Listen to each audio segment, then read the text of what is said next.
दिल्ली हो, मुंबई हो, कोलकाता हो, गुरुग्राम हो या देश का कोई और बड़ा शहर, महीनों की तपती गर्मी के बाद हर किसी को उम्मीद होती है कि अब राहत मिलेगी। लेकिन जैसे ही तेज बारिश होती है, राहत की जगह परेशानियां शुरू हो जाती है। कुछ ही घंटों में सड़कें नदी बन जाती हैं, कारें पानी में फंस जाती हैं, ऑफिस जाने वाले लोग घंटों ट्रैफिक जाम में फंस जाते हैं। कई घरों में पानी घुस जाता है तो कई दुकानों में सामान खराब हो जाता है और हर साल सोशल मीडिया पर वही वीडियोस और तस्वीरें वायरल होने लगते हैं।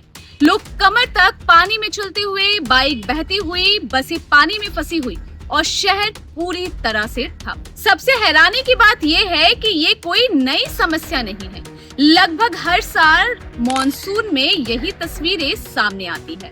हर बार सवाल उठता है कि आखिर करोड़ों रुपए खर्च होने के बावजूद हमारे शहर हर साल पानी में क्यों डूब जाते हैं? क्या इसकी वजह सिर्फ ज्यादा बारिश है या फिर हमारी शहरों की प्लानिंग में कोई बड़ी कमी? आखिर जिम्मेदार कौन है? क्या इसका कोई स्थायी समाधान संभव है? और अगर हालात ऐसे ही रहे तो आने वाले वर्षों में क्या स्थिति और भी गंभीर हो सकती है? आज इस वीडियो में हम इन्हीं सवालों का जवाब विस्तार से समझेंगे। सबसे पहले बात करते हैं मौजूदा हालात। दिल्ली एनसीआर में लगातार भारी बारिश का अलर्ट जारी है। कई इलाकों में जलभराव की वजह से लोगों की रोजमर्रा की जिंदगी प्रभावित हुई। गुरुग्राम में हालात इतने खराब हो गए हैं कि पुलिस को कई निजी कंपनियों से कर्मचारियों के लिए वर्क फ्रॉम होम लागू करने की अपील करनी पड़ी ताकि सड़कों पर ट्रैफिक का दबाव कम किया जा सके। उधर मुंबई में भी भारी बारिश और हाई टाइड ने मुश्किलें बढ़ा दी है। शहर के कई हिस्सों में पानी भर गया, लोकल ट्रेन सेवाएं प्रभावित हुई, कई सड़कों पर लंबा ट्रैफिक जाम लगा और लोगों को घंटों सफर करना पड़ा। लेकिन ये समस्या सिर्फ दिल्ली, मुंबई या गुरुग्राम तक सीमित नहीं है। कोलकाता में भी हर मॉनसून के दौरान यही तस्वीरें सामने आती हैं। यही तस्वीरें देखने को मिलती हैं। कुछ घंटों की तेज बारिश होते ही शहर के कई इलाकों में सड़कों पर पानी भर जाता है। कई जगह जलभराव की वजह से ट्रैफिक की रफ्तार थम जाती है। लोग घंटों जाम में फंस जाते हैं और ऑफिस जाने में उन्हें कई समय लग जाता है। स्कूल या जरूरी काम पर जाने वाले लोगों को भारी परेशानी का सामना करना पड़ता है। दक्षिण कोलकाता से लेकर उत्तर कोलकाता तक कई इलाकों में हर साल बारिश के दौरान जलभराव की शिकायतें सामने आती हैं। अगर तस्वीरों को देखें तो ये शहर अलग अलग है, लेकिन समस्याएं लगभग एक जैसी। और यहीं से सबसे बड़ा सवाल शुरू होता है, आखिर बारिश शुरू होते ही हमारे शहरों की पूरी व्यवस्था क्यों लड़खड़ा जाती है? क्या सिर्फ बारिश जिम्मेदार है? अक्सर कहा जाता है कि इस बार रिकॉर्ड बारिश हुई, इसलिए शहर डूब गया। लेकिन अगर सिर्फ बारिश ही वजह होती तो दुनिया के हर बड़े शहर का यही हाल होता। असल सवाल ये नहीं कि कितनी बारिश हुई, असल सवाल ये है कि शहर उस बारिश को संभालने के लिए कितना तैयार था। किसी भी शहर में बारिश का पानी अपने आप गायब नहीं होता, उसे बाहर निकालने के लिए पूरे स्टॉर्म वाटर ड्रेनेज सिस्टम की जरूरत होती है। इसे आसान भाषा में समझिए, अगर आपके घर के बाथरूम का ड्रेन जाम हो जाए तो थोड़ा सा पानी भी पूरे फर्श पर भर जाता है। ठीक यही बात पूरे शहर पर भी लागू होती है। अगर शहर को ड्रेनेज सिस्टम ठीक से काम नहीं करेगा तो बारिश का पानी सड़कों पर जमा होना तय। लेकिन सवाल ये है कि ड्रेनेज सिस्टम तो पहले से मौजूद है, फिर दिक्कत की? दरअसल हमारे ज्यादातर बड़े शहरों का ड्रेनेज नेटवर्क कई दशक पहले तैयार किया गया। उस समय आबादी कम थी, शहर छोटे थे, कंक्रीट का फैलाव भी सीमित था। लेकिन पिछले 30 से 40 वर्षों में शहर तेजी से बढ़े, नई कॉलोनियां बनी, मॉल बने, फ्लाईओवर बने, हाई राइज इमारतें खड़ी हो गई, लेकिन ड्रेनेज सिस्टम उसी गति से विकसित नहीं। आज स्थिति ये है कि कुछ घंटों की तेज बारिश भी पूरे नेटवर्क पर इतना दबाव डाल देती है कि पानी बाहर निकल ही नहीं पाता। कंक्रीट का जंगल, लेकिन कहानी यही खत्म नहीं होती।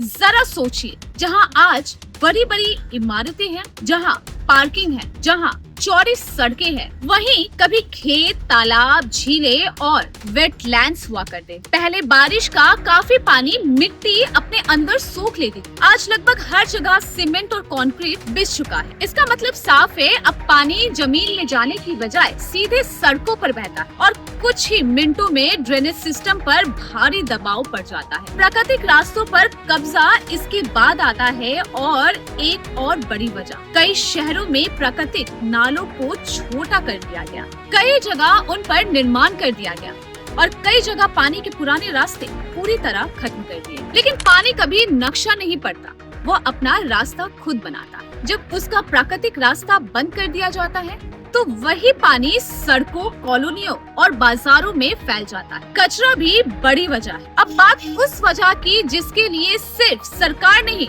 बल्कि आम लोग भी जिम्मेदार हैं। हर साल मॉनसून से पहले नगर निगम करोड़ों रुपए खर्च करके ड्रेनों की सफाई और डिसलिटिंग कराते हैं, लेकिन कुछ ही दिनों बाद उन्हीं ड्रेनों में प्लास्टिक, पॉलीथीन, बोतलें और निर्माण का मलबा पहुंच जाता है। परिणाम, ड्रेनेज सिस्टम फिर से जाम, यानी जिस रास्ते से पानी बाहर निकलना था वही रास्ता बंद हो जाता है। क्लाइमेट चेंज का भी असर है। पिछले कुछ वर्षों में एक नई चुनौती भी तेजी से सामने आई है। पहले जो बारिश पूरे दिन होता था, अब कई बार वही बारिश सिर्फ 2 या 3 घंटों में हो रही है, यानी कम समय में बहुत ज्यादा पानी। ऐसे में पहले से कमजोर ड्रेनेज सिस्टम पूरी तरह जवाब दे देता है। मुंबई की अलग चुनौती, मुंबई की समस्या में एक और पहलू जुड़ जाता है। बारिश का पानी आखिरकार समुद्र में जाकर गिरता है, लेकिन अगर उसी समय समुद्र का जल स्तर ऊंचा हो तो पानी बाहर निकलने की रफ्तार धीमी पड़ जाती है। ऊपर से लगातार बारिश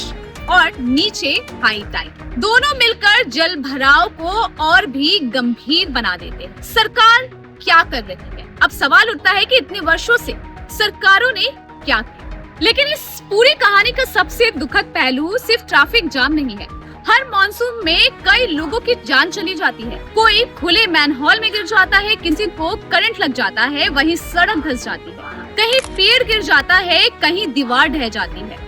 यानी बारिश लोगों की जान नहीं लेती, खराब इंफ्रास्ट्रक्चर और लापरवाही जानलेवा बन जाती है। लेकिन सबसे बड़ा सवाल, आखिर जिम्मेदार कौन है?